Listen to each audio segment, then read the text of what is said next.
एक बार की बात बाहरो, एक कंजूस माखी चूस बाणियों थो बाहरो। भाई बाणियों का नाम आ जा, कंजूस माखी चूस कहते, फिर तो बाणियों और थोड़ा कहते यार बापो तो है मारो ही ताना ना भाई। एक सेठ थो पर था कंजूस, फिर तो ठीक है भाई। भाई सेठ तो कोई भी हो सके, सेठ का मतलब कोई जाति हो तो नहीं है ना। हाँ बाणियों कहूंगा तो फिर गलत लगेगा। एक सेठ थो भाड़ो था कंजूस। एक दिन दुकान छोड़ के कहने लगा अपने बेटे थे कि बेटा एक काम करो, मैं थोड़ी देर में जाकर आऊं, ना काम है थोड़ो, और किसी ने कोई मार सामान दे तो पैसा लेके दिए, वैसे मत दियो। कहता ठीक है बाबा। सेठ जी चला गया। 2-2.5 घंटे पास आया, देखा तो एक डिब्बा खुला पड़ा। कहने लगा बेटा कुछ बेचा?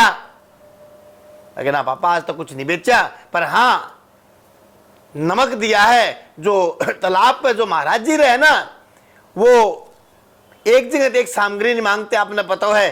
कुछ कुछ किसी से नमक ले लिया, किसी से हल्दी ले लिया, किसी से जीरा ले लिया, ऐसे एक एक सामान ले मांग कर।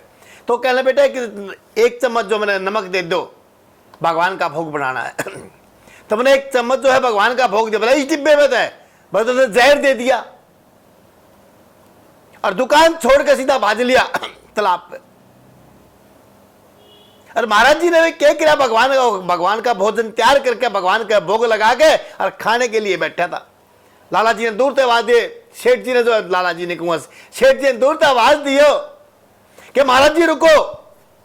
बोला क्या बात होगी बेटो बता। बोला बात कुछ नहीं है, आगे जो आप नमक लेके वो नमक नहीं जहर है, आप खाना मत खाओ। तो संत कहने लगे, तो महाराज जी कहने लगे कि बेटा अब तो भगवान का भोग लग चुका है, अब तो मैं अगर भोग नहीं लगा तो मैं छोड़ देता, लेकिन भोग लग चुका है, अब तो प्रसाद ग्रहण करूंगा ही करूंगा। कि महाराज मान जाओ, कहते ना कति नहीं मानूंगा, क्योंकि भगवान का भोग लग चुका है, मैं छोड़ दूंगा नहीं। उसके सामने बैठे बैठे भोजन कर लिया। अब सेठ जी भी जो वहीं बैठ गया कि अगर महाराज जी की तबीयत खराब होगी, दवा दारी करा दूंगा तो बढ़िया रहूंगा, और नहीं तो समाज में मेरी बेइज्जती होगी। जहर दे दिया महाराज जी ने, जहर दे दिया। 2 घंटे बैठा, 4 घंटे बैठा, महाराज जी बोले मस्ती थे मैंने काम में। शाम होगी, सेठ भी उठ के कोई नहीं जावे, अगर भाई बेइज्जती है, अगर कुछ हो गया तो इसका। रात होगी, फिर बैठा रहा, देखिएगा भाई कभी महाराज जी की तबीयत खराब हो, वैद्य ले आऊंगा, कुछ ले आऊंगा, डॉक्टर बुला लूंगा, कोई रास्ता निकल जाएगा। अब उसका जब है 12-1 बज गया तो सेठ जी सो गए। अरे महाराज जी का तो काम था सुबह जल्दी उठकर ब्रह्म मुहूर्त में उठे, नहाए धोए, अपना नहा धो के वापसी आए। तो कहना महाराज जी ठीक ठाक हो? बोले हाँ भी बिल्कुल ठीक, भगवान की इच्छा है, भगवान की मर्जी है। अब वो डब्बे ने देखा समझे तो भाई जहर था उसमें, और वो हो तो वो महाराज जी को कुछ होना चाहिए। तो भाई उन्हें जाके महाराज जी के साथ मंदिर खोला, देखा तो भगवान के जो है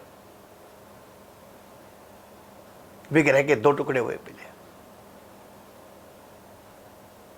एक बिल्कुल लीला हुआ पड़ा, एक वैसा।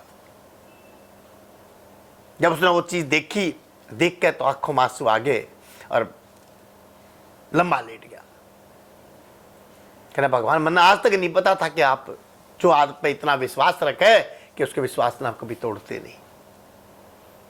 सीधा आया अपने दुकान पे, आते ही सारा सामान जो था लेन देन सब अपने सोच संभलवा दिया कि तू जाना तेरा काम जाना भाई, अच्छा कर बुरा कर मेरा काहे को जो। अब मेरा विश्वास ऊपर वाले बढ़ गया, मैं सब कुछ त्याग कर, सब क्या ना त्याग कर उस महाराज जी की जो संत था उसकी सेवा में लग गया। तो मेरा कहने का मतलब है भगवान ने भी क्या किया, जो जहर था वो खुद ग्रहण कर लिया, और जो भोजन था वो अपने महाराज का, अपने संत को दे दिया, अपने जो उनका भोग लगाने वाला था महाराज जी उसको दे दिया। तो मेरा कहने का मतलब है अगर विश्वास सच्चा हो तो भगवान का जो भोग लगा हुआ प्रसाद है वो प्रसाद नहीं अमृत समान हो, तो वो हर बीमारी में काम करे बेटो। जय जय श्री राम।